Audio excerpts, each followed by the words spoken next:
Fucking rock and roll. Good evening, and welcome to Outside the Box. Outside We the box. never start this very good. It shows that there's zero. It shows that there's zero people watching, so I don't give a fuck. Although we know Heidi, and we know there is 5 people watching. We know Heidi, and we know Garrett's here. Hello, ladies. How are you? If you're in the chat, make yourself known. Yeah. Don't hide. PK. If PK's lingering in those views, I want to know he's there. Yeah, don't be a lurker. Oh, Mason.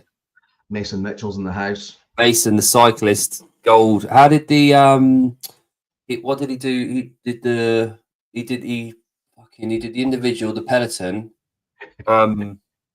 What? Yeah, knew he was there. Fucking Here's him. Ghost Philip Casper Kelly. The Krypton factor. Mason, how did your last race go? He won. You hadn't done it. It might be today, actually. Might have just finished. But our guest is going to join us any moment. So we're just sort of chatting rubbish before he gets here.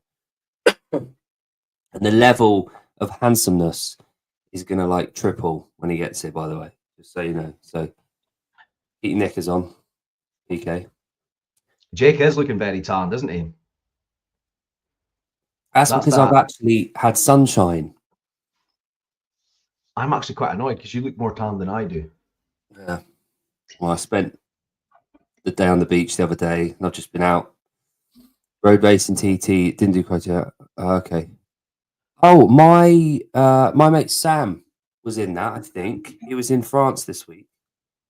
Hang on. Let me fucking pull. I gotta stop swearing so much. My boy You can swear on this podcast if you like. I'm not offended by it. Okay. Thank you very much. My boy just sliced his finger changing his chain. Idiot. Where was Sam today? This is not a family show, Heidi. Hey de la Loire. I don't know if he's there. There's a big beefcake himself. It's not a popular opinion, but we believe it. Slenderman. Oh, I wasn't even fucking sharing the screen. Fuck. What a twat. I've got to get good at this whole fucking screen, I think. Oh, I thought James was coming there, but it's not. It's you just pulled a screen up. I'm lucky. Yeah, my mate Sam Mason, he was at this thing. It's probably not the same thing that you're on about. But this was this weekend in France. He's got well good bikes, hasn't he? One days. Right, okay. There he is. Leading the charge. Anyway, that's enough. Only me and Mason care about that. Sean's here. Sean's getting ready. I like bikes, but I don't want to spend like 5k on a road bike. Oh, here we go. It's too much, isn't it? Right, guys, we will bring on James. I'm sure he's probably eagerly waiting. Good evening, my man. How you getting on? Hey, what's up, guys? How you doing? Hello, James. Thank you very much for coming on. We're doing great. We were just live for a few minutes. We're just kind of chatting shit before you came on. Sure. Nice to meet you. I'm Johnny, or Jon, as people know me here, and this is Jake. Nice to meet you guys. Thank you, James, for giving us some of your time this Sunday. Of course. Where are you at the moment, James? You in the US? Yeah, back at home in Chicago. Just got back from tour last Monday, so just kind of getting back to the swing of things here. Excellent. Yeah. And when's your next shows kind of booked in? Do you sort of have like a block of time off now? Are you sort of resting? Yeah, pretty much. I'll be off until we leave for our next tour. I think May 10th. So I got a good amount of time before then. I don't know if you guys are aware, but I also teach. So when I'm home, I usually just teach and then I coach. Right now, I'm doing the powerlifting coaching, and we're preparing for a meet on the 26th, and then I also help with tennis. So Oh, we're gonna get into all of that because that is one of the reasons. Obviously, Jake doesn't really know. Like I've sent him videos of Harm's Way. I've sent him videos of like mass movement and like kind of told him who you are. But this podcast came around. Me and Jake know each other from another podcast that's in the CrossFit space, and we're both CrossFit coaches, but we don't live anywhere near each other. He's in the Isle of Man. I'm in the Highlands of Scotland. Okay. And then wanted to kind of bring together like it was people from outside of CrossFit, but things that can transfer over into like the functional fitness and CrossFit world. And then I've got a love for hardcore music. And then I was just like, I think we should get or try. We were just basically meshing people that we didn't think we could get. And I was like, oh, I'm going to message James from Harm's Way, and you responded pretty much instantly. And I was like, oh, this is class. Cool. So Yeah. that's kind of how it came about. So we've got a lot of stuff to go into, but we didn't want to kind of like dive in like where you currently are. Jake always has like his first question is asked every guest, so I'll let him kind of take it from the top, and then we'll kind of dive into the rest of it. Yeah, it's sort of become this thing unintentionally. Have you got an earliest memory? Is there anything that you kind of hold dear as an earliest memory? It's a good question. I mean, like just in general or related. Yeah. I think like one of the earliest memories I remember, I think is, that I clearly is walking to school on my own in kindergarten. I had to stay at a babysitter's house who was probably a mile from my school. And I for some reason, it's always funny to me to think about that because if a kindergarten or 5-year-old walked from, his babysitters to his school for a mile by himself, I think like now, like people would kind of freak out, but like, I feel like then it was a lot different, but like, I would say that's probably something that's probably the clearest memory. I can like remember walking every day back and forth. Obviously there's probably some other like snippets of memories, that are earlier, but that's like something I can like, define what like how the walk was, where it was, all that stuff. So Yeah, that's a nice one. And how old are you now, James? I'm 39. 39. Awesome. Right in the middle of me and Jon. Cool. Yeah. So what you're saying is absolutely right over here as well. Like the idea of like a 4, 5, 6, 7-year-old walking to school for a mile, it would be out of the question nowadays. But back in the days, like around 1990, that would have been probably fairly normal. So yeah, but nice memory for you. Yeah. We've had some doozies. What was like your like upbringing, like environment, like school, like were you always physical as a kid, or did that come like later in life? I grew up in like in the suburbs of Chicago. I always had, 2-parent household. It was I had 2 younger sisters. My dad was a college basketball player. So like growing up, a lot of our athletics were all influenced by like him and my uncles. And my dad was really into bodybuilding when I was younger as well. So he used to did like bodybuilding, powerlifting, but basketball was kind of first. So, when I was younger, like we pretty much only kind of played basketball and baseball. And then when I got into like junior high, I started playing football as well. And so I really didn't start like getting into lifting like for real until I was probably like 15. But like I worked a labor job with my dad in the summers when I was 10. So like, and at the labor job, it was a tennis court. But it was a clay tennis court. So we took care of the grounds of the tennis court. So like, this is a very, unique job. But basically like at the beginning of the season, you'd have to load 80-pound like bags, and there's about 30 or 40 on each half of court. And then you got to spread the artificial clay, and you got to do that for you know, it usually takes it like about 7-8 hours. And then when that settles, you have to nail down the lines individually on the court. So like when I was younger, I was exposed to like a lot of like labor and a lot of like hard work early on. And in the shed of the tennis club, my dad had a full power rack. So like Nice.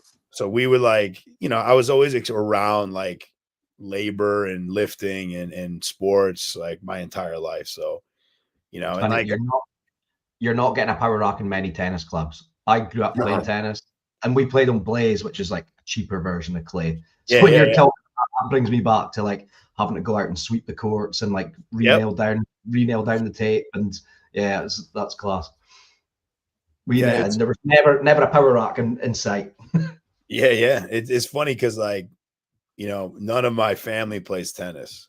It's just like my dad's coach in college worked at the tennis club, and all the players worked at the tennis club. So then, like when my dad became a little older, he became the manager, and that's like how it happened, essentially. So, and ironically, that's why I coach tennis now, is because even though I'm not very good, I just like knew a bunch of people in the tennis space because of that. So like, I guess the connection got me the job later in life. So, but And when you said you teach, is that what you meant by like you coach tennis, or is it just no, do you, um I obviously never thought the band would be anything but like a hobby. So like I have a teaching degree in physical education and health.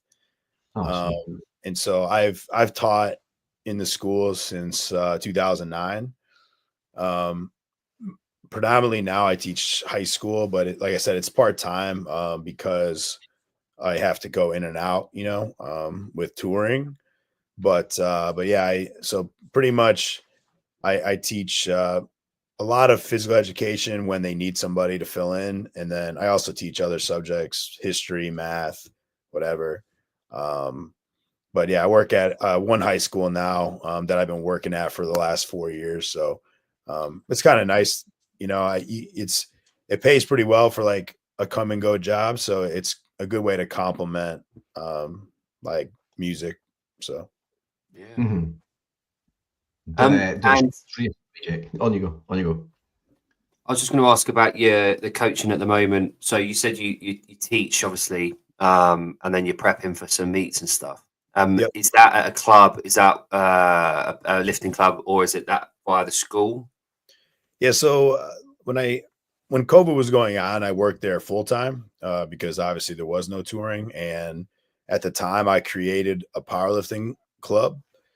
I didn't really know what to expect. I just saw a need for something that the school didn't have, and so you know, we have about 6 to 12 like, you know, kids come out, and basically, you know, we meet twice a week, but you know, I program them for 4 or 5 times a week, so they are responsible for 2 or 3 other days in the gym, but we meet on the heavy days, so upper body and lower body.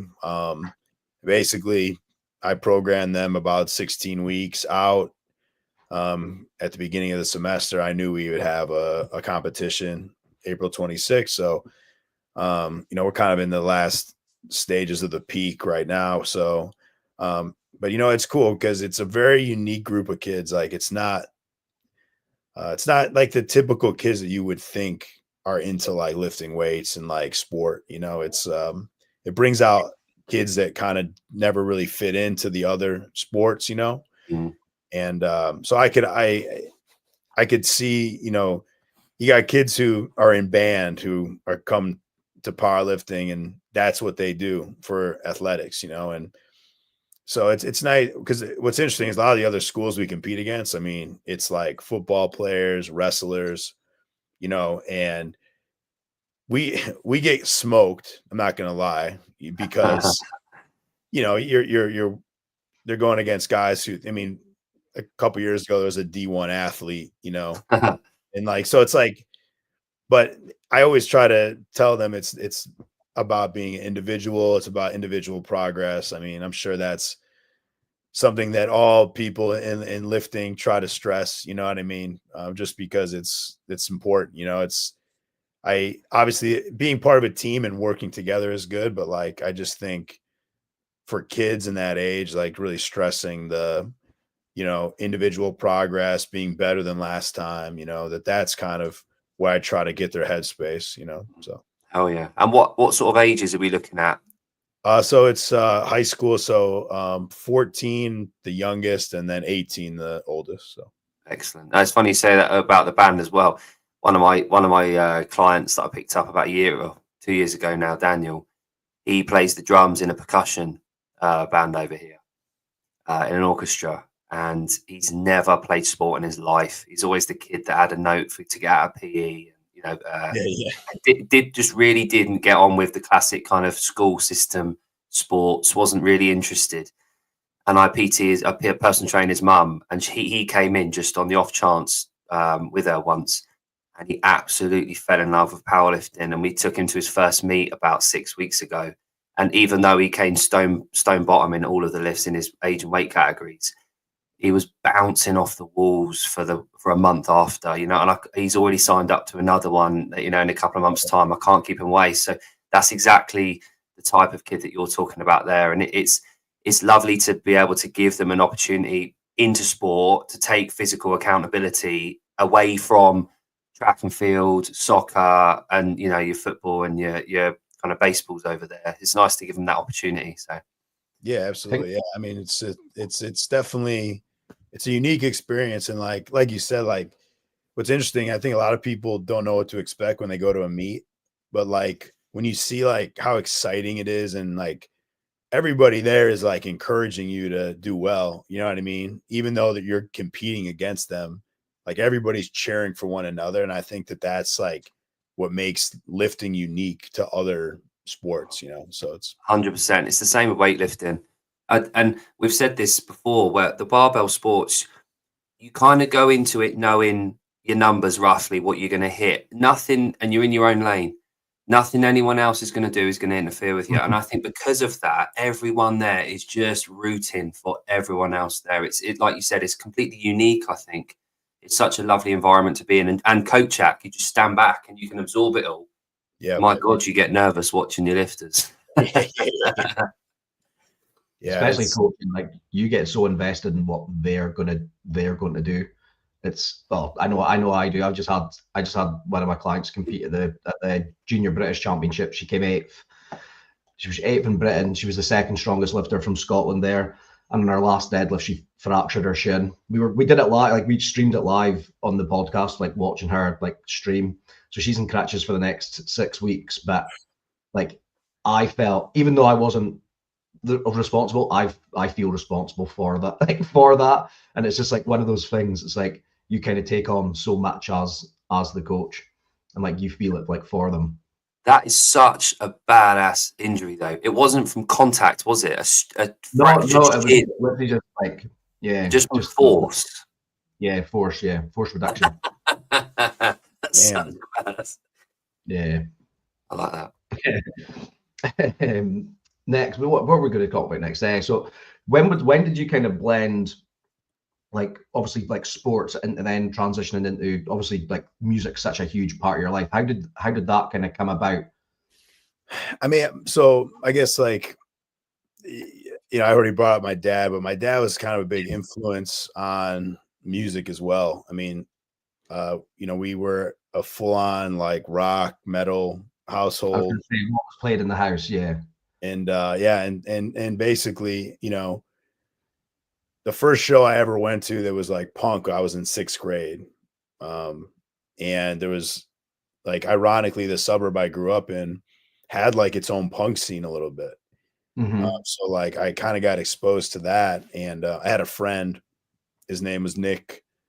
And he was kind of like my guy I would go to for bands and you know, shows, and him and I kind of just like really got into it. And then it just kind of, you know, they coincided. I mean, they still do, but in high school, you know, I always wanted to be like sports only, you know, but like music was something that kept getting more and more involved in my life. And then pretty much when I was like a sophomore in high school, I was like full on into like hardcore and metal.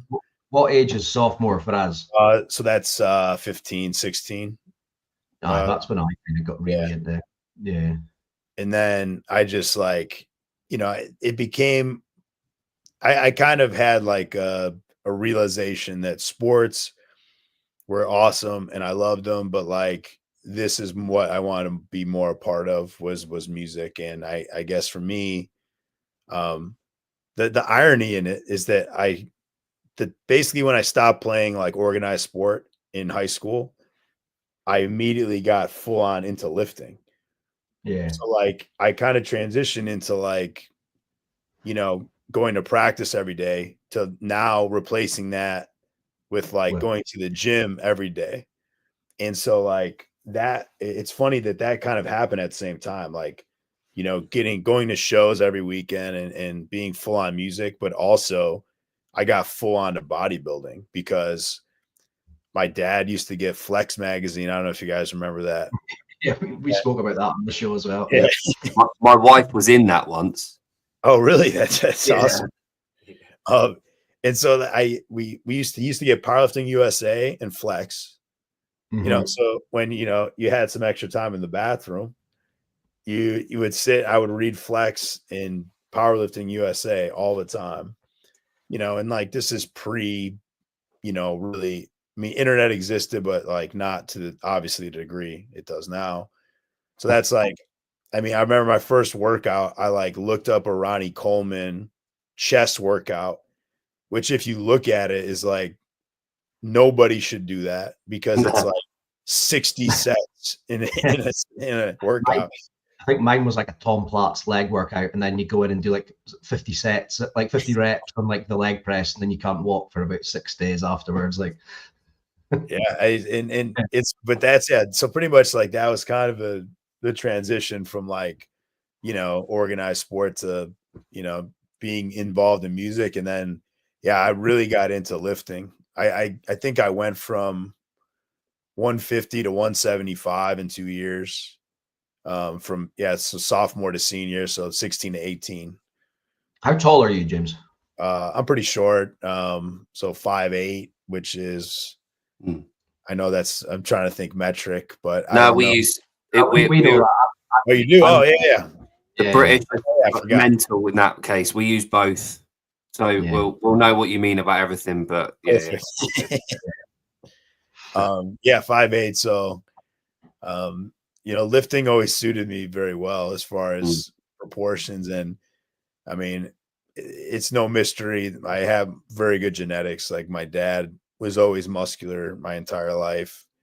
And so I had the right proportions. Like I never competed in bodybuilding, but I probably would have been a much more successful bodybuilder than powerlifter, honestly. But so he wants to know if you're single or not. Am I single? I currently am, but where's Heidi? Is it Wisconsin, isn't she? Yeah, Wisconsin. She is. Yeah. Yeah. Good. Well, that if nothing else, we've hooked you up today. It's funny you say about the spare time in the toilet reading Flex magazine. I used to do that. However, my dad wasn't the one giving me those magazines, and he walked in when I was about 15, saw me on the toilet reading Flex magazine, looking at half naked men imposing, and he got worried. I was looking at my mum's catalogs at that age in the toilet.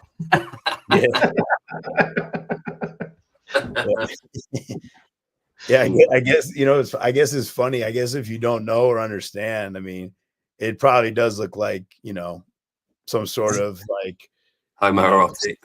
Yeah. Oh, Madison. There you go. Madison, she is. Yeah. There we go. Can you remember the first big band you went to see? Because I know you said you went to like some local, like you had a local scene, but can you remember like the first like big band or any bar or any band? Yeah, so I think when I was in the summer of 6th grade, my dad took me to there used to be a festival called Rockstock, Mm-hmm. and it had a lot of like the radio rock bands at the time, which is funny because it's Creed headlined, I remember. And at the time, I really liked Creed. And Jake then, was saying to me earlier. I was singing earlier. Yeah. perfect, yeah. Yeah, With arms wide open. Yeah. Yeah, that's pretty good. I'm trying to think. I think Candlebox played, Living Color played, Deftones played. Oh, there we go. That was my first gig, Deftones. Um, Wasn't that your first tattoo as well? Yeah, I got that when I was 15. Yeah. 16. Yeah. yeah, I mean, I think that was the first big concert I went to. And then the year after that, I went to Ozfest. Nice. And that was like, at the time, Fear Factory was my favorite band. So I mean, that was a cool. I wasn't as like, I didn't know as much bands then, obviously, but like Slayer played. I think Deftones also played again. Yeah. Fear Factory, Slipknot played. Pretty much all the new metal kind of bands at the time. We went to see Black Sabbath because Sabbath headlined. It was like their comeback tour at the time. Mm-hmm. Yeah. But yeah, those are probably the two, like the first like recognizable music events that I went to. The early 2000s, like new metal kind of scene was like unreal. It's like, as much as I love music now, like back then, like I still listen to like all that, like Limp Bizkit, Slipknot, Deftones, like they're still in the rotation. It's cool seeing how much of a resurgence Deftones are having now. Oh yeah, yeah. Bands that have never like this is their first time hearing them, and it's like, Christ, I've been listening to Deftones for 25 years. Sure, yeah, they've. I mean, I remember maybe even 5 years ago they were playing a lot smaller. I mean, now they played at the United Center in Chicago, which is like where the Chicago Bulls play. So they've really grown and in the last few years again, which is cool to see. It's funny because Korn have got a 3-part documentary coming out, haven't they, on Netflix? Yeah. Soon. So I'd imagine they'll explore that kind of era of new metal alongside those three. I've got a question about that actually. So coming from a place like, obviously John knows a lot about your music and the hardcore scene. As someone, I listen to Korn regularly, Slipknot. That was I was same kind of era as you. I'm just turned 40, so I'm same age. So I didn't follow on to what would appear from the outside the next stage of that sort of genre moving into hardcore. I didn't make that jump. So for you, from your perspective, when you were seeing these bands around then, was there an era or a point where your style of music sort of started to kind of become an evolution of bands, or is it something sort of completely different that you kind of stumbled into? Was there kind of an evolution in your taste in music, and is that why you got into it? Yeah, I think that the what you just last said is it. So basically, I mean, by the time I got into like 8th grade, freshman year of high school, like new metal to me was like lame, right? Like those were like posers, if you will, right? But a lot of that had to do with, like I said, my friend Nick was like always this guy bringing me to new music. And at the time, that record label Fat Records, were like NoFX and Propaganda, all these bands from that era. I started to really get into like that. But again, that had to do with kind of this outside influence, like you said, which then like that brought me into like my friend group was more into punk. And then the next step basically was like there used to be a record store in my downtown area called Busy Bee. And so like when I was in 7th and 8th grade, we would just go to Busy Bee and they would have an entire used section of all this old hardcore. So like, you know, whatever money I had at the time, I would go in like, oh, Minor Threat CD. Oh, cool. And then Youth of Today CD and Gorilla Biscuit CD and Warzone CD. And so it kind of just shifted to like that became what was there for me to listen to. And I was actually going to those shows as opposed to like, you know, big shows. Like you couldn't really go very often. They were expensive even then, you know. So that just kind of transformed my musical taste, I think, to just more of the punk and hardcore scene. So I like that comment. Jake seems like an insane clown posse type of lad. Yeah, he's a juggalo. yeah. That's basically how I got into hardcore as well. It was just a natural progression of like, and it's not to say that I didn't like the music I liked. It was just like started going to local shows, and then you were getting around people that were into different things, and they were kind of introducing you. And that was the same. Gorilla Biscuits was the first kind of hardcore band that I got introduced to, and then it was like, oh, I just want to hear more like that. And then you just kind of end up going down the rabbit hole, and now now I'm nearly 40 and I'm still like going to shows and jumping off stage. It does seem like an acquired taste. Do you think that's right? Yeah. So you wouldn't get someone that's into like, I don't know, fucking Ariana Grande, whatever the fuck's name is. You wouldn't necessarily get someone, a 15-year-old girl, jumping straight from her to sort of hardcore music. I wouldn't have thought. It might be a switch. Maybe. I don't know, but like with you guys and your age, well, our age, it makes sense as a progression through from softer music through into hardcore. When I was 15, 16, so it's 14, 15, 16, the sort of ages you're at, I kind of discovered hip hop. And because of that, I think I probably just fixated on that a bit too much and didn't continue on with that evolution. You know what I mean? And I think I find it hard to jump back into that because I didn't. For me, Korn and Slipknot are like heavy. So I know to you guys they're not, but to me they are.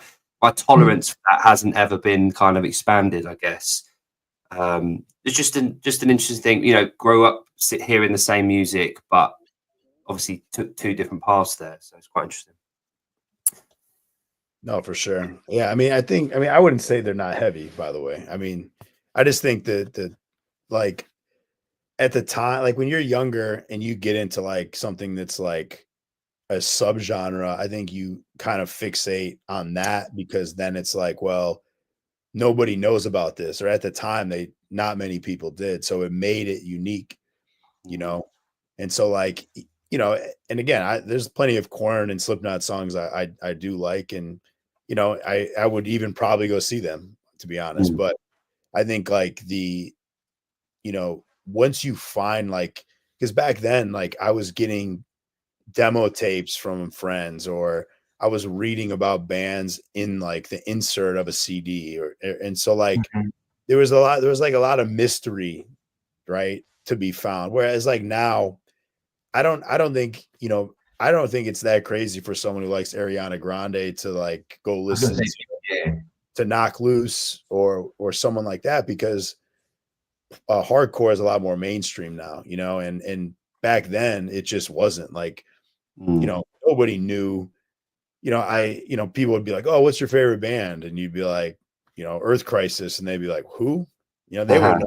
Yeah, you know, so like, yeah, it's just, I think like the way the landscape has changed musically with the internet, social media. I mean, I think that plays a role in you know, how popularity of music genres and things are going on right now. So yeah.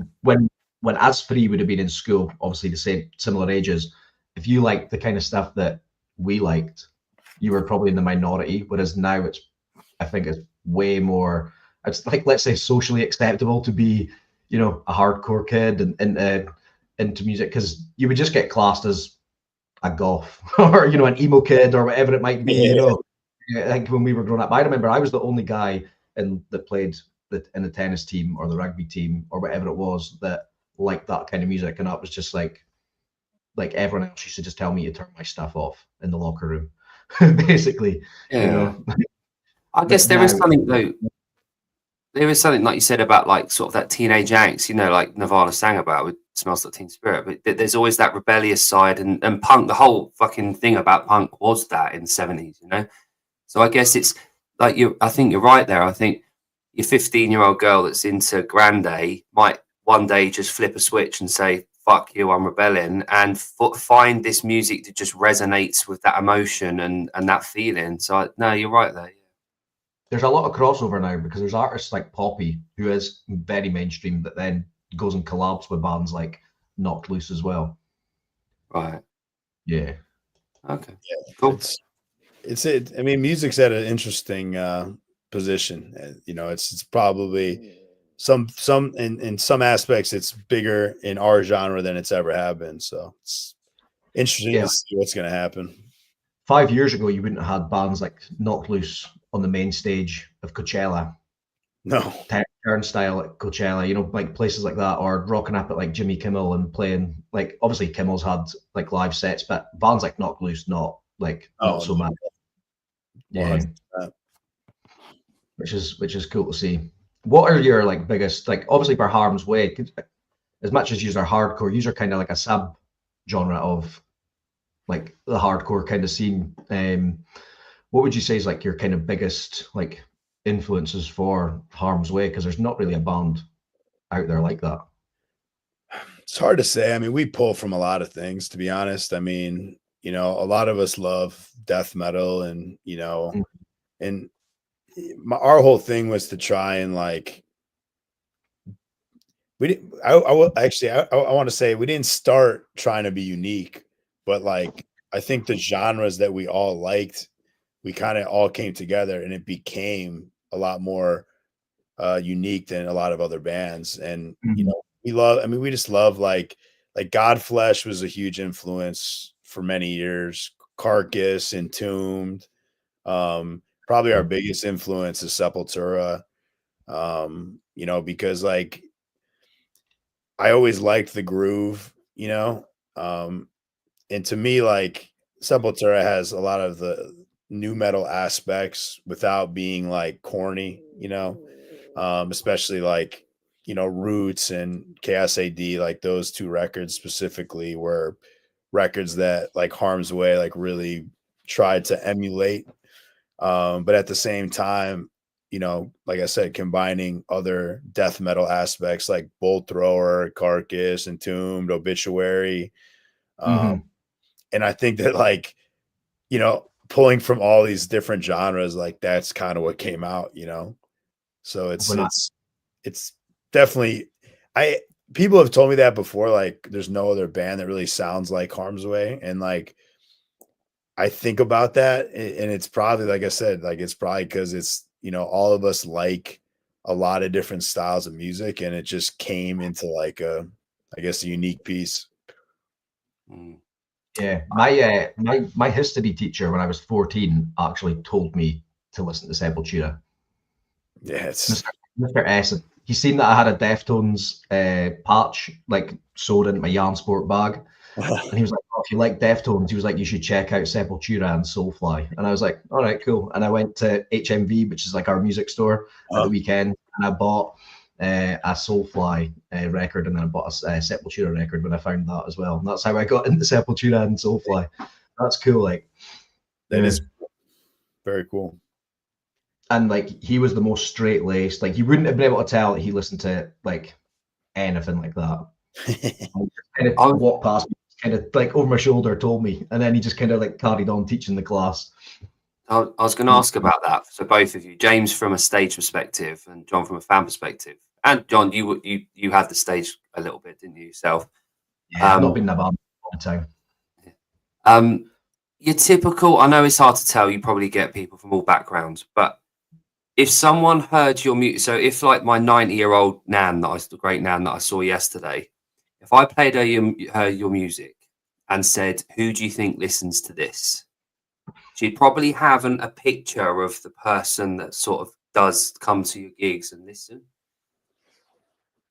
Is there a, like you just said, John, the most straight-laced guys that I know and girls that I know, they're always the ones that listen to the harder music. Mm-hmm. Is that, would you say that's a fair reflection in the crowd and in with your listeners? Do you think you go across the board, or do you think there's a certain type of people that resonate and kind of appreciate your music? I mean, I think it depends on what it is, because like, there's like, for example, I think like a lot of harder, like moshier hardcore music, like that resonates with like a certain type of person. It's, maybe someone who's more masculine, violent, because those shows are a lot more aggressive and violent. People are getting hit. There's like some sort of like masculinity appeal to that, I feel, as opposed to like some of the other bands, I would say have a way more, like they don't necessarily have a specific type of person coming to the audience.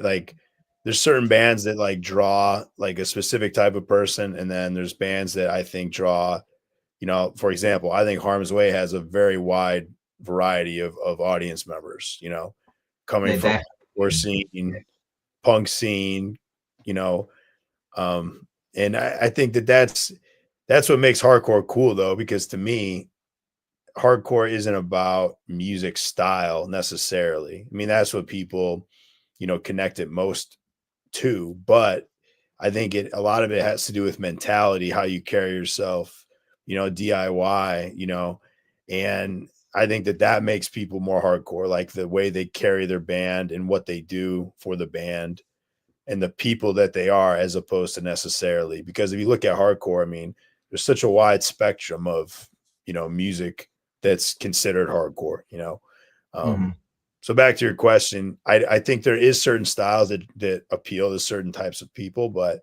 I think in general, I think it'd be really hard to pinpoint somebody who listens to this, Right. So it's more about like kind of the mentality and the associated sort of culture that goes with a person that is going to kind of watch something about watching a mosh.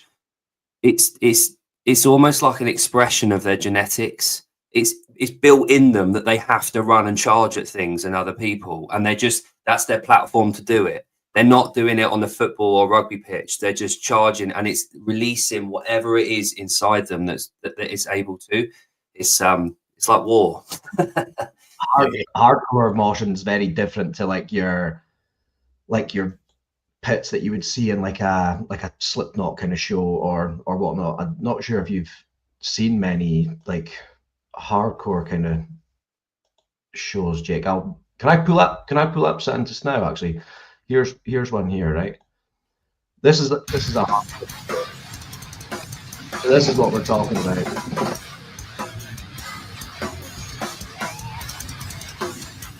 Yeah, there's a lot of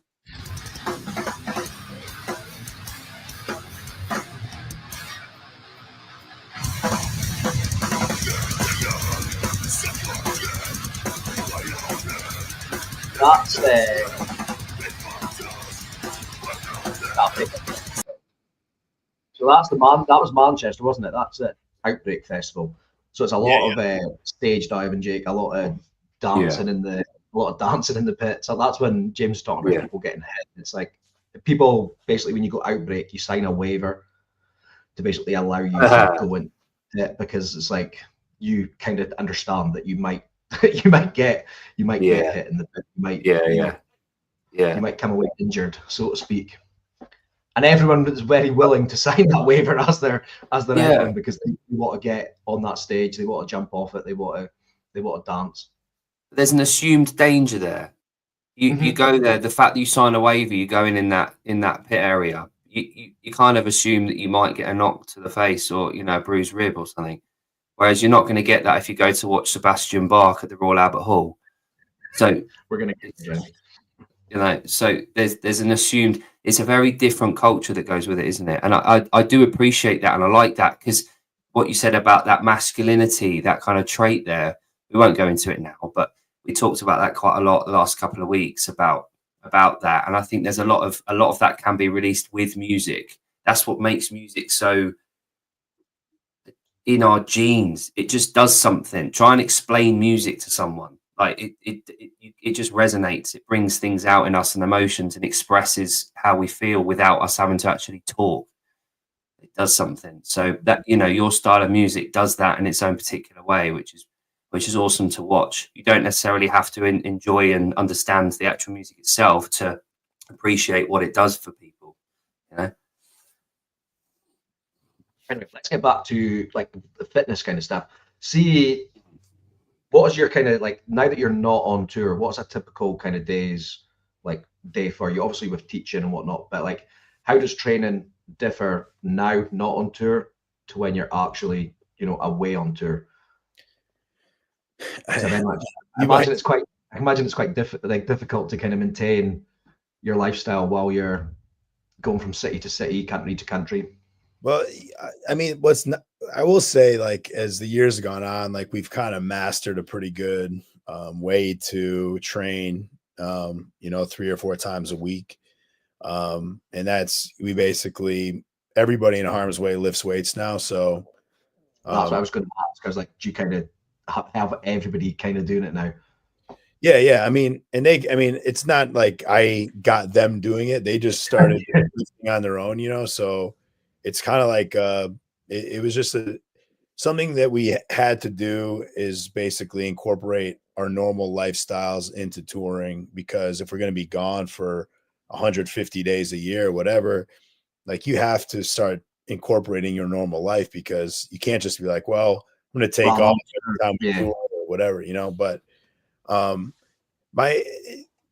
training that I do at home might surprise you. I honestly don't lift. I only lift 2 or 3 days a week.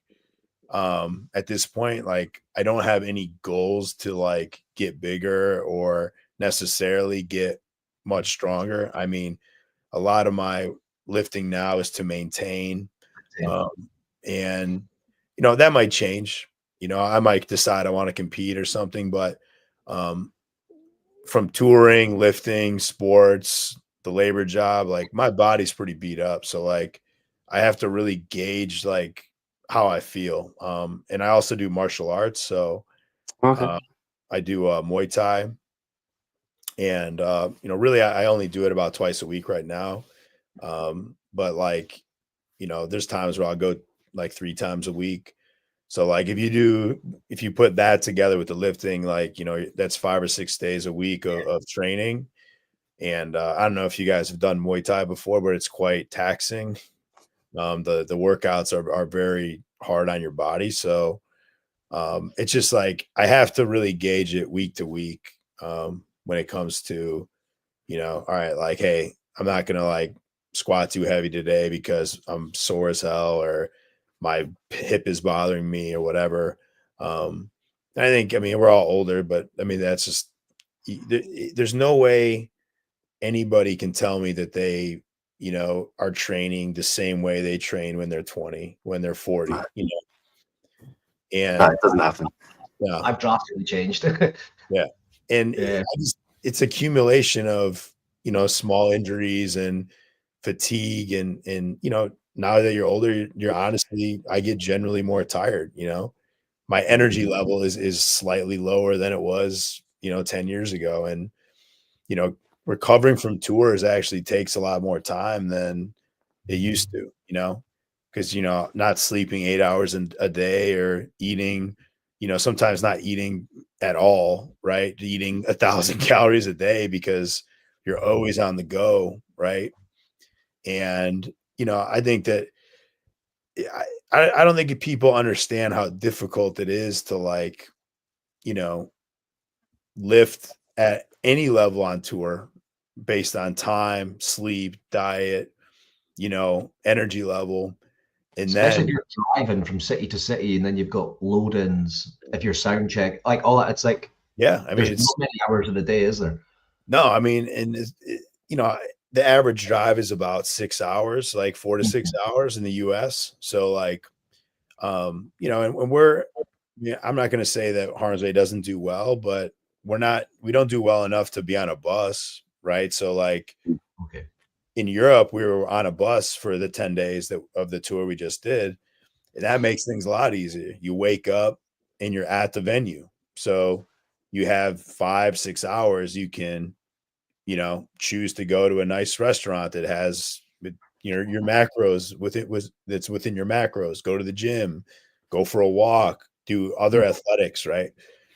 Whereas like on tour in US, like we have to plan the day around, okay, let's drive 2 hours, go to the gym for an hour, get back in the car, stop at the gas station, get a protein drink, and try, you know what I mean? Like that's how it has to be, you know? So It sounds you sound like the modern era of WWF wrestlers. It sounds exactly the fucking same. You're working very physically in the evenings. You're having to manage to train and sleep somehow, like managing pain and driving off to your next venue and then doing it all again. Yeah. Yeah. it's funny that you mentioned that because like we have some friends who are in AEW. Oh, awesome. You know, the way that they carry their whole like existence in the wrestling realm is exactly how a band is, right? It's like, you know, they have to bring merch to their things. They do signings. They do, you know, their show is, you know, the wrestling match, right? Then they get in a usually a plane if you're on that level, but Yeah. the more DIY wrestlers, right? They get in a fucking bus or a van and they drive to the next place and do it again, right? So there's a lot of parallels to that lifestyle for sure. Yeah. Yeah, and people automatically understand how brutal that lifestyle would be. So there's a lot of parallels to be drawn there. But again, you wouldn't be doing it if you didn't love what you were doing. It's Sure. just sort of part and parcel of the role and the job and the lifestyle, isn't it? 100%. Do you feel any pressure to kind of maintain? Because obviously you said you're maintaining. Do you feel any pressure to kind of maintain like how like physically big you are, like your stature for on stage? Because obviously you're quite well known like for your presence on stage and like being this like big physical imposing dude. Like we could bring up like the Running Man stuff, you know, like but people that don't even know who Harmsway are, if you were to put that on, they're like, fuck, that's the Running Man. Like, you know. And they know it because you're so big and you're fucking like, you know, doing the fucking like the Running Man on stage. And like, do you ever feel any pressure to like maintain that kind of like stature? Like, I mean, I certainly, I mean, even like probably subconsciously, you know, like I think when you're on a stage or like on a platform where people are seeing you all the time, right? And you know, whether people want to like take things to heart or not, like there is some judgment, right? Like if I get out of shape, yeah, right, people then that know it. people be like, oh, like, you know, James is gaining weight or blah blah blah, and like I think that affects me in some way. And you know, as people, all three of us, I'm sure, you know, when you see yourself, you have a different view of how you look, right? From a, You know, and so like there is, I had never met anybody who does weights that isn't have some form of body dysmorphia, right? So like, you know, there's times where I'll look at me on stage and be like, man, I don't like the way I look, right? Or I don't like the way, you know, my body looks. So I go home and I train harder and I, you know, so like it does affect it in some ways for sure. But like I know I see bands as they get older, like get out of real out of shape. And like that's just something I've decided that I'm not gonna do, right? I'm gonna stay in shape. Like I'm not expecting to look like Mr. Olympia when I'm 50, but like I want to look like I'm staying in shape, look like I lift weights, look like I do physical activity, right? And I think obviously aside from the looks, like it's just a healthier lifestyle to have, you know. So I was going to ask about that because you just said about like some of the older guys, like how the fuck Keith Richards is still alive, let alone able to perform and stay in shape. Christ knows they're approaching 80 now, and he's still alive and kicking after everything that they did. You're again that perceived character of that person on stage and the band and the type of music, the sort of lifestyle that I'm not saying this is true, but the perceived association with the substances and everything like that go with the rock and roll lifestyle. How do you manage that? Because obviously it's quite clear that you take care of yourself with your kind of your lifestyle that you live. You look after yourself. You preach about health. You've got mass movement coming out. You obviously embody health. Do you ever find it? Have you ever found it difficult to make the two cross over? Is it ever been difficult? So I'm fortunate because I'm straight edge. So I don't drink and I don't do drugs. So I never had to like really manage that type of behavior. The biggest thing that I have an issue with is eating healthy, right? Because, like I said, sometimes like it's not even a matter of eating healthy, it's a matter of eating, period. Right. So like that becomes a challenge. Like, obviously if I'm preaching like, hey, like eat lean meats and healthy, sources of carbs and vegetables and fruits, but like I'm eating McDonald's twice a day because I have to, like that is sometimes hard to internalize, but I also have to realize that like your lifestyle, I mean, you have to try to incorporate as much of that into your touring lifestyle as you can. And, but there are times where it's just not possible, like, yes, sleeping 7 to 8 hours is good, but like, if you want to be a musician, then you have to just realize that that's not going to happen, and like, if you want to have the perfect longevity, everything's in tune lifestyle with diet, exercise, sleep, then touring is just out the window. Like, because even if you're at a high level, right, you got to take flights, you got to do transportation, you got to do interviews that are unexpected. There's like so much that is required of your time that like sometimes that shit just doesn't happen. Like, we can plan to work out and we get a flat tire, then you're screwed, right? So like the day person who's going to a 9 to 5 job, like their day is mostly the same. And like touring, it's not, right? And so I would just say, like, if anybody wants to be a musician, right, but they want to compete in bodybuilding, it most likely that lifestyle is not going to be good for that type of thing, so. Yeah. Good. So I know we've kept you nearly an hour, and we said, you kindly gave us an hour of your time. Mass movement, that's correct, isn't it? Yeah. Project you've got coming up. Talk us through that. So was that kind of a passion project for you? Was that a continuation on from your powerlifting coaching that you do already? And how does it work? So basically I always wanted to do something in the, powerlifting, lifting space. And for like the last 2 decades, people would always message me about, what's your workout plan? What, how do I get bigger? This, that, blah, blah, blah. And, I probably should have done it 10 years ago. And I just didn't really care to, but me and my friend Ethan, who plays drums in Bitter End and Steel Nation, he's from Pittsburgh. He's been a personal trainer and worked with college athletes for like the last 15, 20 years.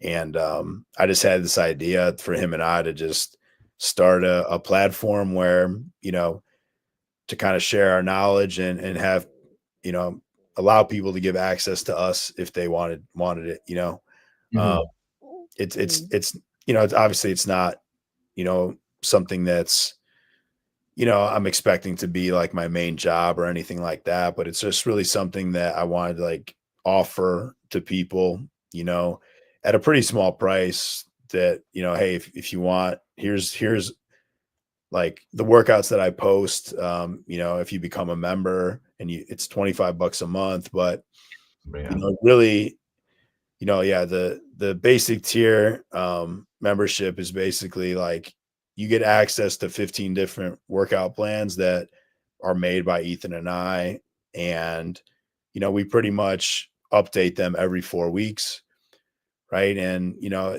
those are all things that I've done before, so you know, I like to show people things that work. You know, there's a lot of bullshit on the internet of like, you know, workout plans We and, you know, how to get, you know, six pack abs and all this other things that like the common person, you know, looks at a photo and thinks that they can achieve that, you know, whereas like we try to be a lot more realistic about, hey, this is what works. This is like scientifically based, right?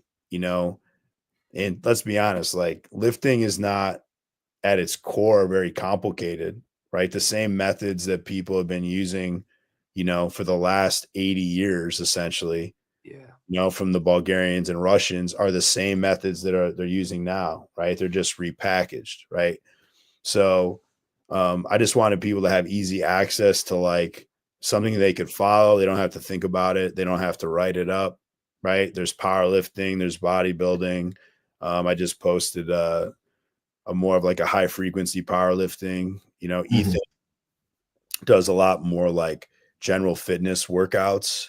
And he's also working on doing some Olympic lifting because that's one of his he was specialties. an Ollie coach, yeah. And then, you know, like I said, like pretty much we just want to keep adding to it and try to make it just a space that's like affordable to get fitness information, you know, because as you guys know, you know, if you want a one-on-one personal trainer, you want a lot of these individualized things that can get quite expensive, you know, so which can be good, right? If you can afford it and you really want that, you know, specialty and that coaching. But you know, we wanted to make a space where, you know, hey, here's all the basics that you need. Um, it also includes our training blog because people always want to know kind of, you know, what type of training you're doing. So, you know, him and I post on that at least once a week. And then, you know, we have some more ideas. We're probably going to start adding some different types of things to appeal to some more female lifters, I think. Awesome. We're going to try and work with, um, because, you know, that's obviously the concepts are the same, but I think that'd be cool to see, you know, from a female's perspective, like, you know, how they approach things differently, and some of the things that they do. But yeah, you know, it's basically a work in progress. But like I said, like we're just trying to keep it, you know, just an affordable way to get information that's, um, you know, based on science and based on, you know, results. So Do you Yeah, have any kind of clients that you mostly work with at the moment? Like, is there any like a specific? I know obviously you're like the background in powerlifting. Would you consider going down like that as like a kind of niche route, or is it just I mean, I have experience with everything, yeah? and you know, the only thing I wouldn't ever coach somebody on is Olympic lifting because that's something I've never done. So, but like I said, Ethan, I mean, that's like all about his space, like CrossFit Yeah. space, Olympic space.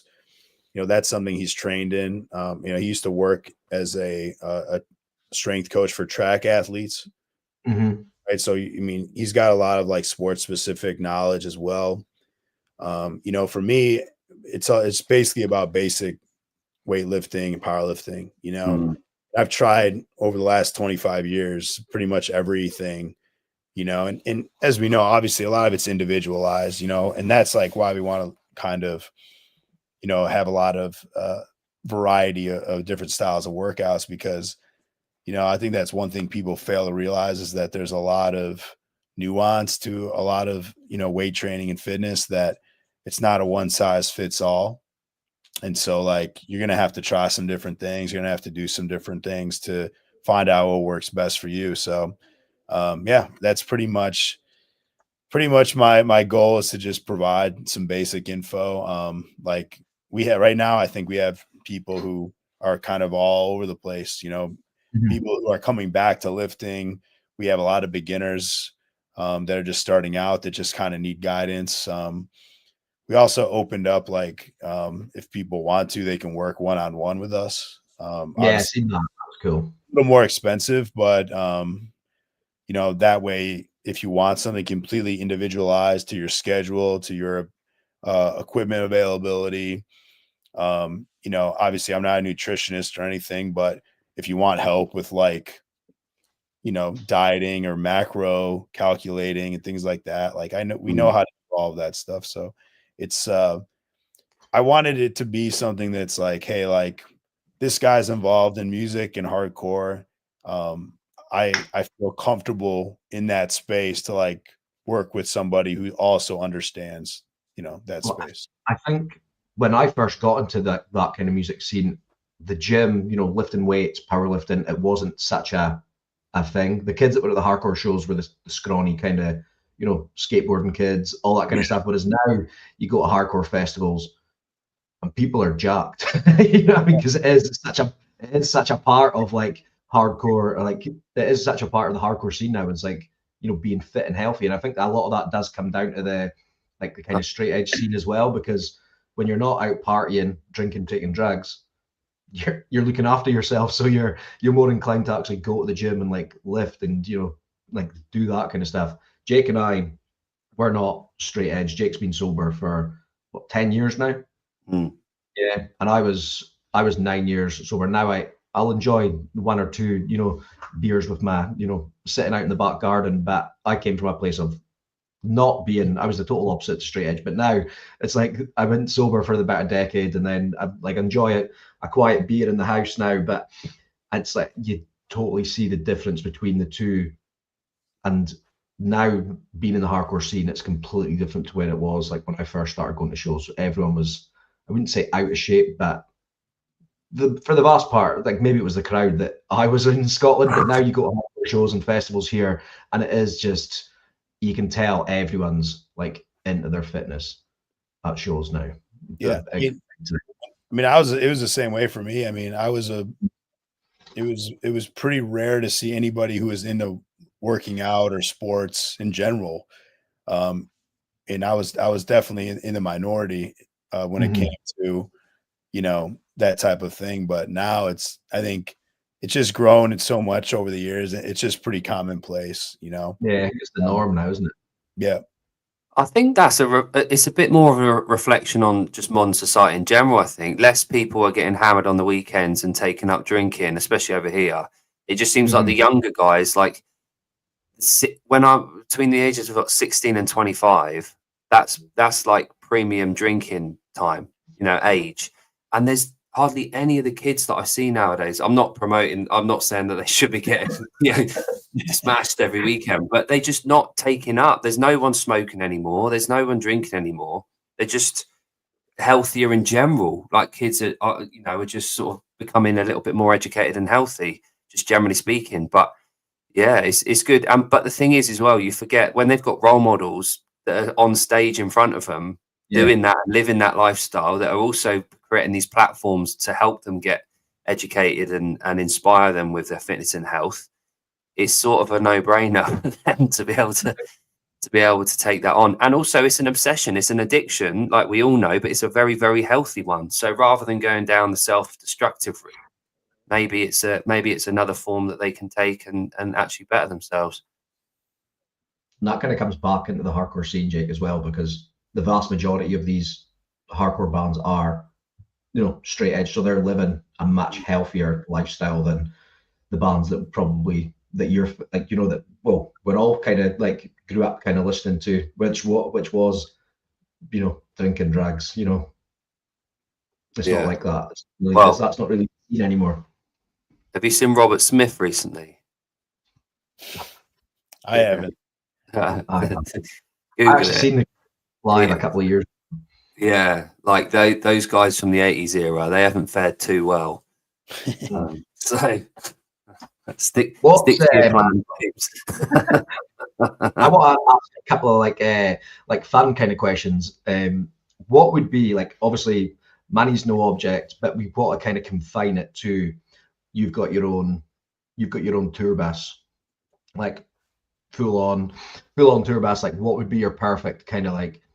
You're going on a like, let's say like full American tour. What's your perfect kind of gym setup for like a tour bus? What would it include? Man.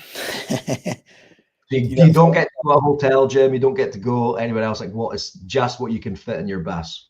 What are you taking? I mean, obviously, you got to go power rack. You know, you probably don't need more than 8 45-pound plates. You know, I mean, you could go. I mean, yeah. So Most people power don't even bar. need 45-pound plates. What's that? Most people probably don't even need 8 45-pound plates. No. I mean, yeah. I mean, I'm just saying, like, you could get away with deadlift, squat, bench with that many. You could have. Obviously, you need some sort of bench, right? That's movable, so you could do, you know, shoulder press, seated, incline, flat. The power rack has to have a pull-up bar. And let's say if space allowed, And this has to be a foldable one, obviously, because it's going in a bus. Yeah. I used to have a very small lat pull down that had a rower. Yeah, there he is. There he is. Keep to the plan. That's like a Batman villain, isn't it? Oh, it's terrible. Sorry. Yeah, you carry on. I love The Cure. I saw them a few years ago as well. Same here.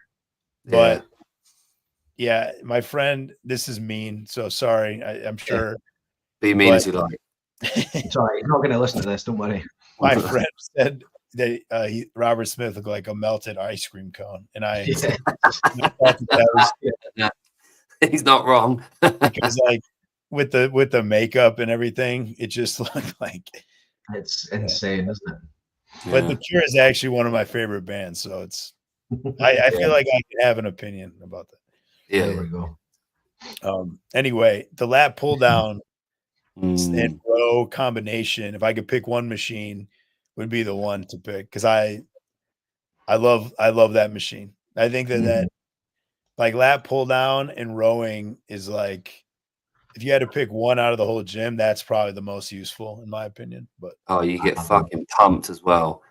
Getting a pump back before you go out on a night out with a shirt on. Yeah. It's that, does it? And then what I do, you get to choose five songs. That's all you've got on your workout playlist for the rest of time. Yeah, five songs.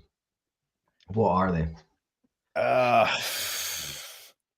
mean, I'm not sure how many people are familiar with hardcore who listen to this, but I'd probably go Marauder would be number one. Take by Force, the song. That used to be my song that I used to listen before every single like PR that I attempted all through college. That was number one. Number two, kind of like a more mainstream band, but probably Battery by Metallica is a song that always gets me really, really pumped up as well. Three, probably go Angel of Death by Slayer. Nice. That would be probably number three. Number four, Judgment Day by Integrity would probably be on there. And number five, probably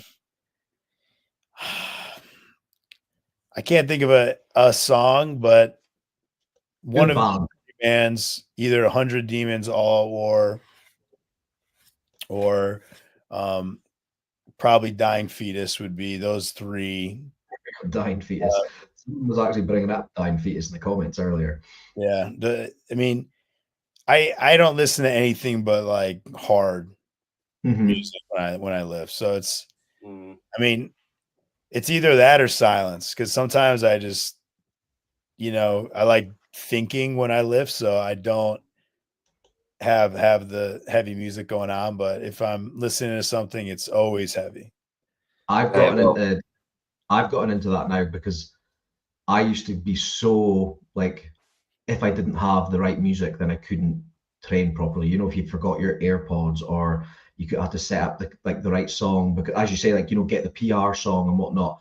And then I thought, fuck, what if I'm at like a competition, or what if I'm at like, I do like high rocks events now where you go to like CrossFit comps, and it's like they play music that I personally hate, and it's like I'm not going to be in an environment where I'm controlling it. So it's like sometimes now I will just go in and just either listen to the shit music that's playing in whatever commercial gym, or I'll just have no music at all, because it's like I need to actually just zone out and not be phased by like the things that are happening around. So that's I quite like doing like no music as well sometimes. Hey, I had an accidental PR song. I didn't realize it was playing. I was so focused on getting a deadlift PR, right? Taylor Swift. I didn't realize what the music was playing, and I hit 245 kilos for the first time, and it was Ricky Martin and Christine Aguilera. Nobody Wants to Be Lonely, and I didn't God. realize it was fucking playing, and it's in the video in the background of me hitting a PB. I can't take it seriously because I've got bloody Ricky Martin banging in the background. Should have been living La Vida Loca. That would have been even better. Like, Yeah, maybe that in Sound Clown Posse actually yeah. makes sense Right, now, doesn't it? I've got one more. It's like a Sophie's Choice type question. All right, let's You hear have it. to give that, you have to give that one thing: lifting or music. And that really is a Sophie's Choice. Do you mean performing? Do you mean like lifting? Yeah. You get to listen to music, but performing music, yeah. I mean, You I don't have have to to. go. You don't I have have to to pick. go. I have to go lifting. You have to give it up, yeah. I mean, my reasoning is that lifting to me builds more mental strength than anything you can possibly do. And and Mhm. and I mean that in a way where anytime I've had like any hardships, or I was feeling depressed, or having some really bad times in my life, although music is probably number 2, lifting is the one that like you can really center yourself and like really do something positive for your health and your body that I don't think anything can replicate. How like, I mean, not specifically lifting but for me lifting, but fitness in general. I think exercise is really like, the natural way of like, making yourself better, taking off stress, taking out, obviously it's not the cure all to depression, but it can really help. No, I think Um, like you get anyone that's like fat, depressed, out of shape, like down and out. If you get them actually physically well, their mental health will start to. I know it's hard to just say, go and do X, Y, and Z because you're going to feel better because of that. Like, yeah. depending on how you are, you're not. It's going to take more than that, but it is that first stepping stone, isn't it? Do you think you kind of got that from your, like, almost like having your father as that role model at home that just always had you like physical? Yeah, I mean, 100%. I mean, there's just when you think about like what you turn to when you're feeling your worst, Mm-hmm. and lifting has just always been there, right? And there's the quote, from Henry Rollins, right? That 25 pounds always be 25 pounds, right? And I mean, it's been used a million times, but the thing is, it's true, right? Like that will always be there for you, right? Music won't always be there for me. And that's something that I have to realize as well, right? I mean, I'm getting older, right? Those days might be coming to an end at, who knows, in the next 5-10 years, right? What's going to replace that? And the only constant from being a young person till now has been fitness, sports, weightlifting, right? So that's just something has always been very important to my mental health and my my stress release. So that's my answer. That's a way better answer than what that question was just meant to be a bit fun, but that was a great answer. We don't want to keep you too much longer. Sure. What's next for you guys? Obviously, you're going out on tour. Who are you? Is that a headline tour? So it's a co-headline with Full of Hell. Cool. And so it's us, Full of Hell, Cruelty from Japan, Jarhead Fertilizer, which is also members of Full of Hell, and Pligge, who is from California. So all these names will be total alien to Jake, but I'm just like, well, my question I was going to ask is, from Japan part of their name, or are they actually from Japan? No, they're just from Japan. Right, okay. There's multiple bands named Cruelty, so I just wanted to specify. All right, it's not Cruelty from Japan, because that could be a very different spin on the name. Right. Well, James, it was so nice to meet you and hear all about you, what you got coming up and what you've been doing. So yeah, appreciate the introduction to hardcore, and I will give it another go because Jon keeps throwing videos at me to watch, so I'll keep on that. But no, I really appreciate your time. Of course. And when we post this app, when we share it, we'll tag like Mass Movement, we'll tag you, we'll tag Harm's Way and whatnot. And thank you so much for coming on. It was absolutely class. If you just hold on for 2 seconds while we end the stream, and then we'll say goodbye. Cheers, guys.